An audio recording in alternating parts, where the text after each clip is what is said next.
Okay. She's real sweet kid.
The garden.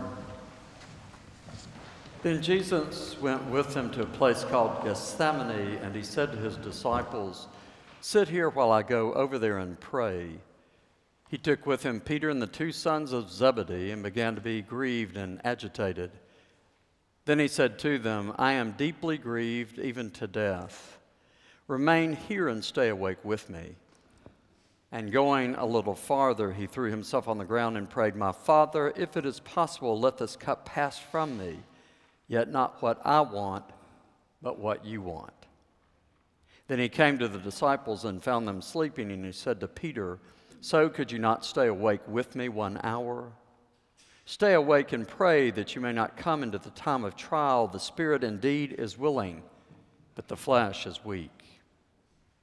Again he went away for the second time and prayed, "My Father, if this cannot pass unless I drink it, your will be done." And again he came and found them sleeping, for their eyes were heavy. So leaving them again, he went away and prayed for the third time, saying the same words.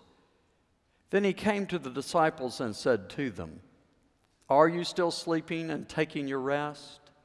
See, the hour is at hand, and the Son of Man is betrayed into the hands of sinners. Get up, let us be going. See, my betrayer is at hand." While he was still speaking, Judas, one of the 12, arrived. With him was a large crowd with swords and clubs from the chief priests and the elders of the people. Now the betrayer had given them a sign, saying, "The one I will kiss is the man, arrest him." At once he came to Jesus and said, "Greetings, Rabbi," and kissed him. Jesus said to him, "Friend, do what you are here to do." Then he came and laid hands on Jesus and arrested him. Here ends the reading.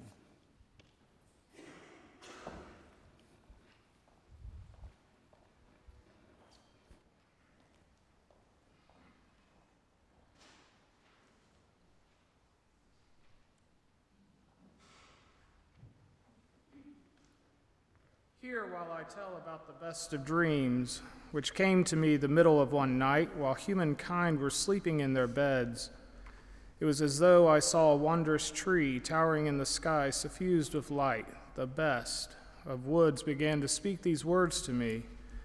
It was long past, I still remember it, that I was cut down at the copse's end, moved from my root. Strong enemies there took me, told me to hold aloft their criminals, made me a spectacle.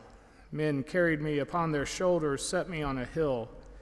A host of enemies there fastened me, and then I saw the Lord of all mankind hasten with eager zeal that he might mount upon me. I durst not against God's word bend down or break, when I saw tremble all the surface of the earth. Although I might have struck down all the foes, yet stood I fast.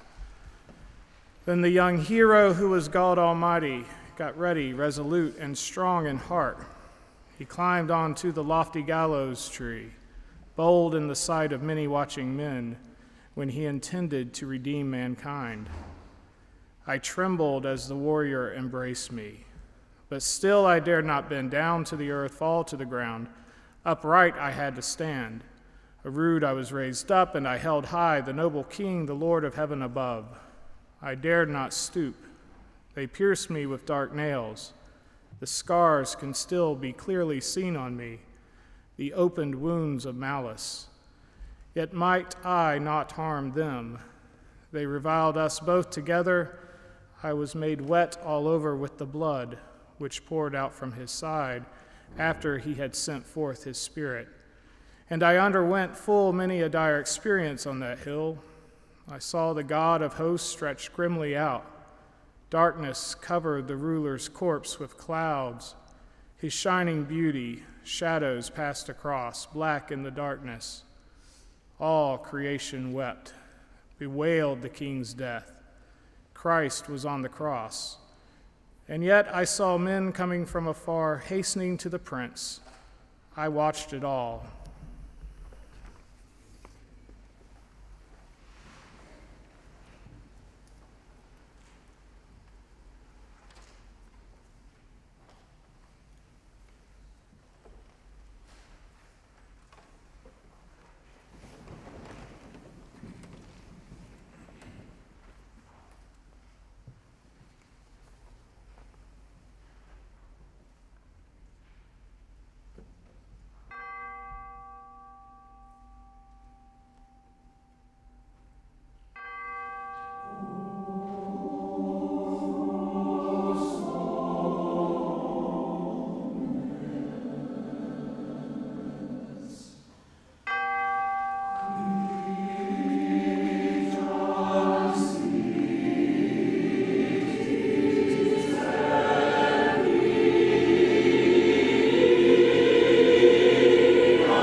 trial.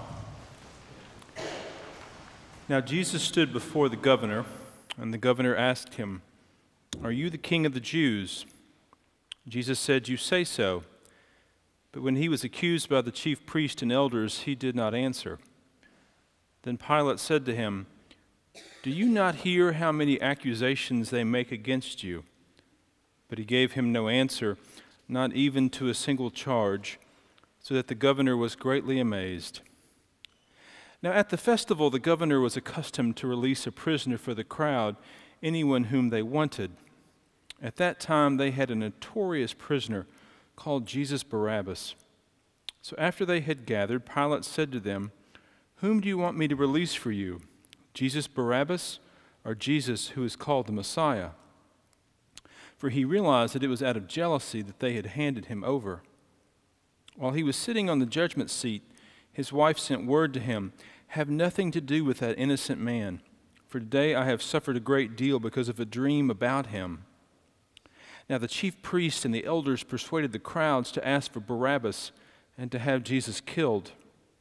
The governor again said to them, "Which of the two do you want me to release for you?" And they said, "Barabbas." Pilate said to them, "Then what should I do with Jesus who is called the Messiah?" All of them said, "Let him be crucified." Then he asked, "Why? What evil has he done?" But they shouted all the more, "Let him be crucified." So when Pilate saw that he could do nothing, but rather that a riot was beginning, he took some water and washed his hands before the crowd, saying, "I am innocent of this man's blood. See to it yourselves." Then the people as a whole answered, "His blood be on us and on our children." So he released Barabbas for them, and after flogging Jesus, he handed him over to be crucified. Here ends the reading.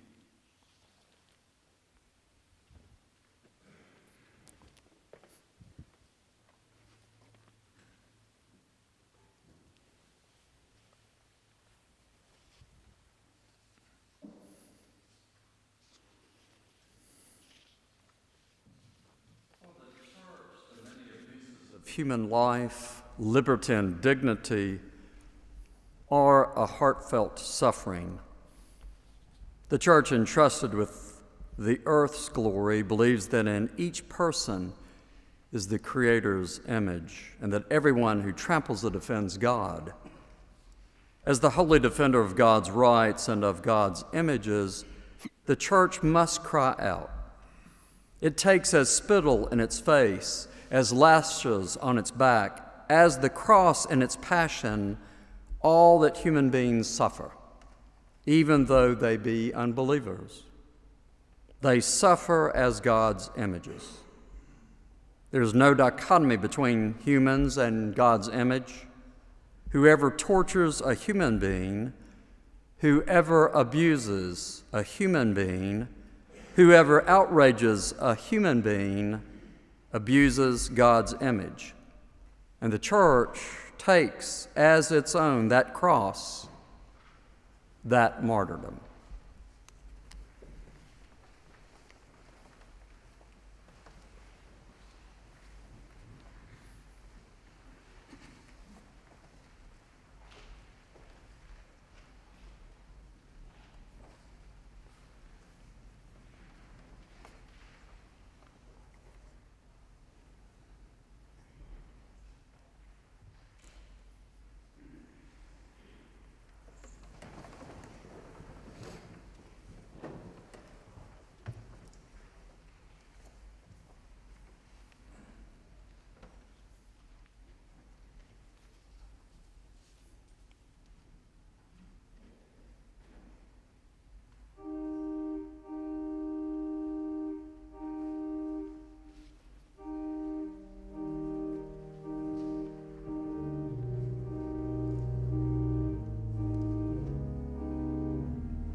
The crucifixion. When they came to a place called Golgotha, which means place of a skull, they offered him wine to drink mixed with gall. But when he tasted it, he would not drink it.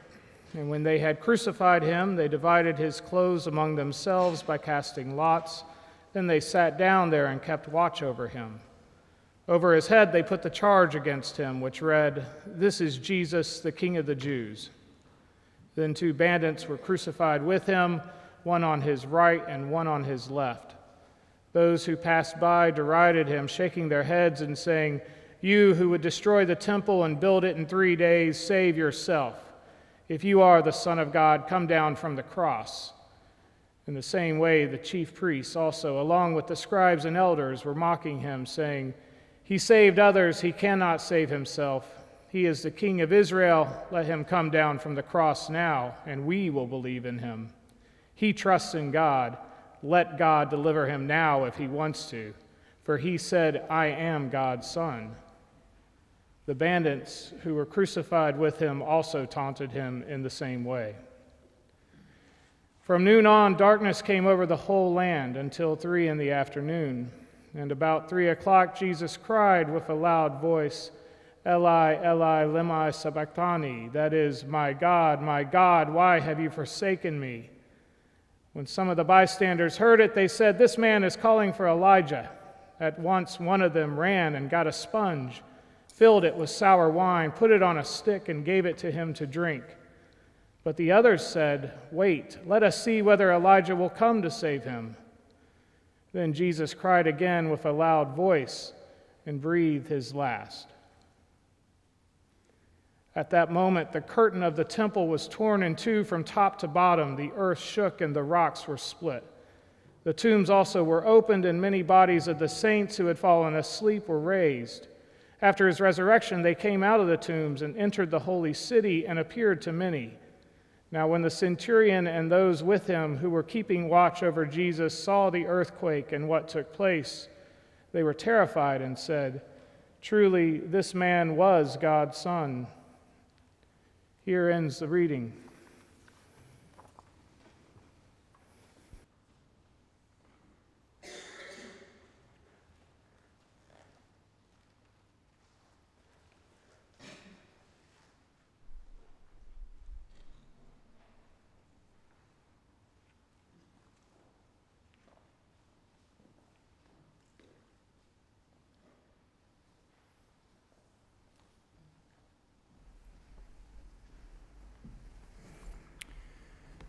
Imagine a hunter, somebody from a city some distance away, who has a job he doesn't like and who has come about alone out into the country to hunt on a Saturday. It is a beautiful, perfect fall day, and the man feels free. He has left all his constraints and worries and fears behind. Nobody knows where he is. Anybody who wanted to complain or accuse or collect a debt could not find him. The morning that started frosty has grown warm. The sky seems to give its luster to everything in the world. The man feels strong and fine. His gun lies ready in the crook of his arm, though he doesn't really care whether he finds game or not. He has a sandwich and a candy bar in his coat pocket.